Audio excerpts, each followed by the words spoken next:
What's up everyone? Today I'm going to be going for a ride here on my Jones LWB, but I'm going to be talking about the wheels, which I've been using for the past couple months. The Jones carbon rims in a 29er.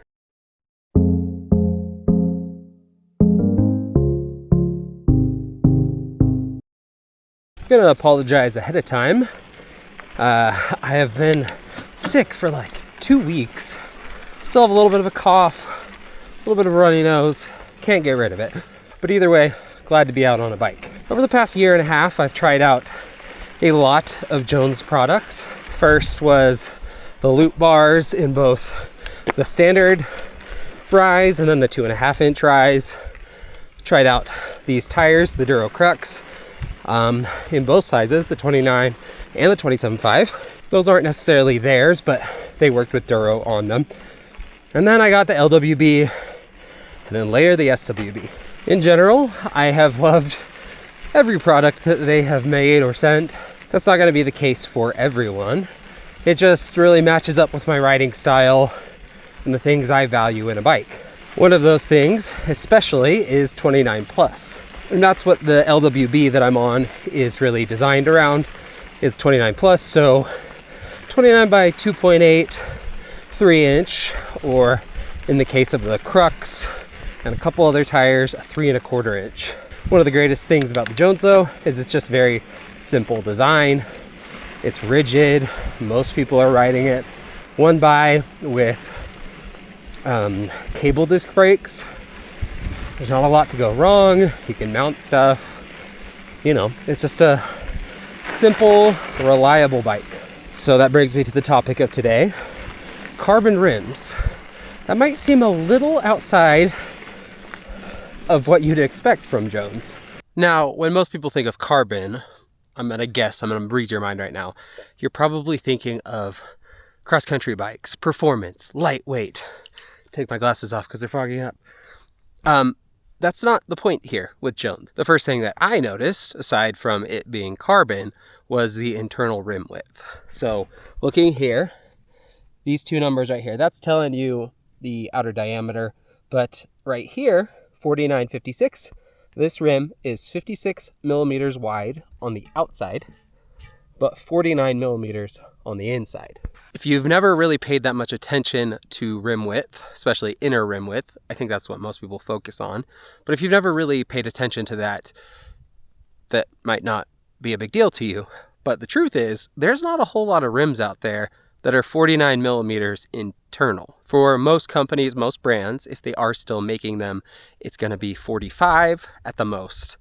But those are becoming increasingly hard to find. So really, most of them out there are going to be 40 at the most, and then maybe down to like 35. Can you get away with that with a 3-inch tire? Absolutely, you can. I'm going to have another video on that though. That's basically talking about some of the things the bike industry got wrong when it came to plus tires. And internal rim width is one of them because of many of the things that it causes down the line. Even Jones's aluminum rims, they're alloy ones that come on all the completes and are like the stock thing that you could get as a complete wheel. Those are not 49 millimeters wide internally. They are 50 on the outside and 45 on the inside. So what are the changes I saw when putting these rims on? Well, first of all, addressing the carbon, they are actually lighter. Despite being much wider, bigger overall, they are 160-ish grams lighter. That's comparing apples to apples, the 32 hole to the 32 hole. These come in at 595 grams, while the aluminum ones come in at 755. The other thing I noticed though is the overall width of my tire. I'm really happy with 45 millimeter rims with a 3-inch tire, and a 3.25, I've just always kind of seen it as, oh yeah, it's a little bit bigger 29 plus. But I mean, that's a 1/4 inch. It's significantly larger. In fact, think about how the industry's freaked out going from 2.4s to 2.6s, and then that's like this life-changing change. But I don't know, this is a little bit more than that.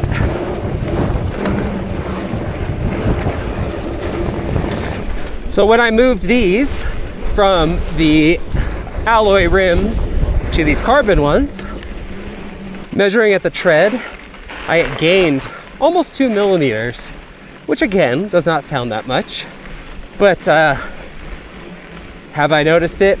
Absolutely. The main spot I've noticed it is actually with the air pressure I'm running.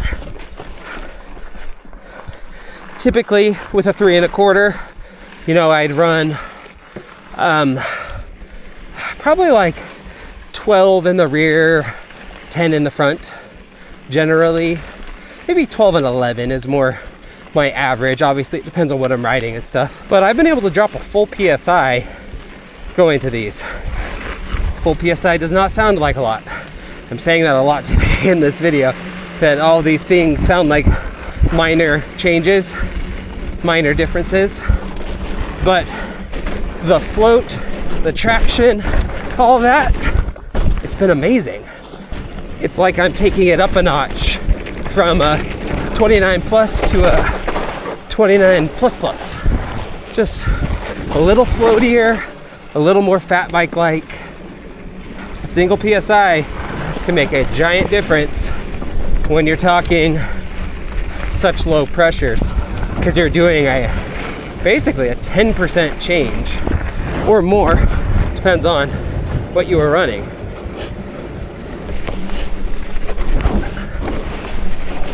So when you get into messy stuff like this is obviously pretty torn up, but also it's sandy. You just float on by. It's really nice. It's also, on a rigid bike at least, woo, a little front heavy there. It gives you a little more comfortable of a ride by dampening some of the bumps.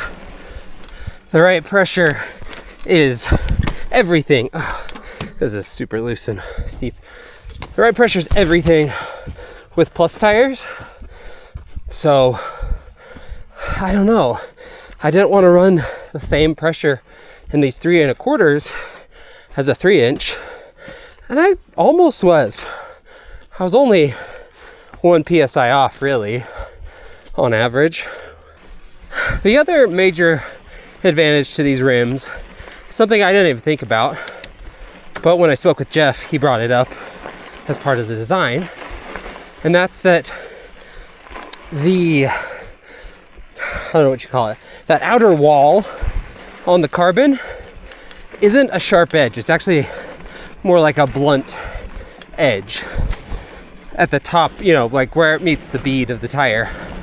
Because of that, if you have a rim strike, you're way less likely to gash or cut the tire, the sidewall, or if you're running tubes, obviously, less of a chance of a good old snake bite. What's funny about that is it was actually something I noticed before I had the conversation with him. I got these rims, went for a ride or maybe 2, and I had a couple of rim strikes, and I remember being like, well, that sounded different, and it felt different. Instead of like a hard knock, it was almost like a thud, and it just sounded a little different.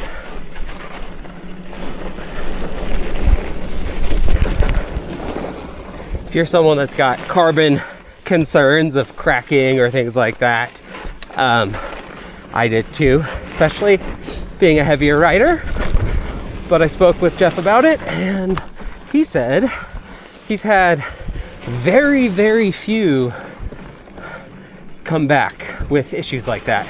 Very, very few, he said. I think the way he said it made me feel like fewer than expected, or maybe fewer than, say, the alloy rims. Carbon's an interesting material, so I don't know. I've been putting it through some fairly rocky, rough terrain.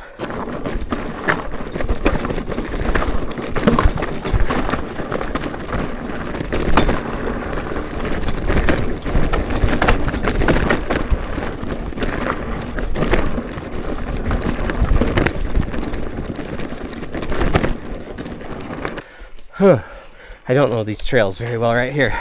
Usually I'm riding the other way. It's a little weird to go backwards. Haven't had any issues. And like I said, I have 100% had rim strikes. Ooh, I don't know if I can. Oh, that is narrow. Should have gone the other way, probably.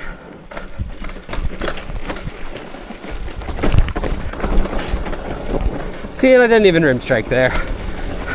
A low volume, but super wide. It's nice and supportive of the sidewall. So, you know, it's not happening all the time or anything. Ooh.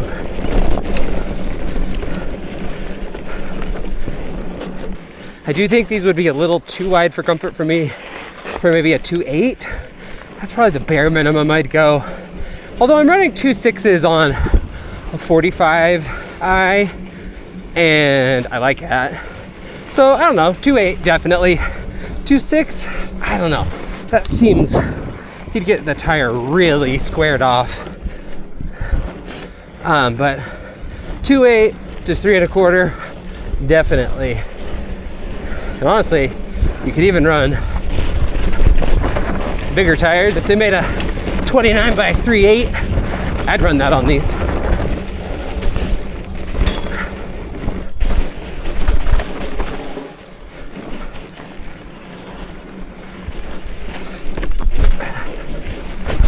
So, my final thoughts on these wheels are, yes, they're a little bit pricey. Carbon might scare you, but it doesn't need to. If you're going to be running 3.25 exclusively, I would definitely consider these a lot. I just think this is probably my ideal rim width for this wide of a tire. Just allows you to run the optimal pressure, get the right profile on the tire. You also may notice there is no hub sound. It's because these are some Onyx hubs, because these are done custom, so you can really get whatever kind of wheel you want. You also get to save a little on the weight, which is always good, especially when you're running such large tires. But I don't think that's like the biggest benefit of these. It's definitely that extra float from being able to run lower pressures and just a better tread connection with the ground. It's not so round. And on the 3.25 and even the 3-inch, it's not as square as you might think. One caveat is, at least on the LWB, I'm not sure on the SWB, with the 27.5 version of all of this, the Crux, the carbon rim, the chain does rub a tad on the wheel. I mean, on the tire. Luckily, not the wheel. It rubs on the wheel when you're in your lowest gear, maybe the lowest too, but it's just on the bottom side, which has no tension on it. Everything's loose down there.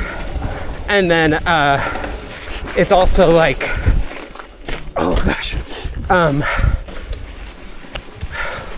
what was I saying? Oh, it's also super slight. It might depend on how your individual tire, honestly. Mine rubbed a little bit more on the stand than it does now. Now it doesn't even really rub. Not sure why, but it's not like it's rubbed it off. It's just barely touching now. One of our cats has decided to join the video, but I love these rims with the 3.25 inch tires. I feel like it just fills them out right. It works really well. I did have a 3-inch on the back for a while, and it worked equally well back there. Didn't round it out too much or anything like that.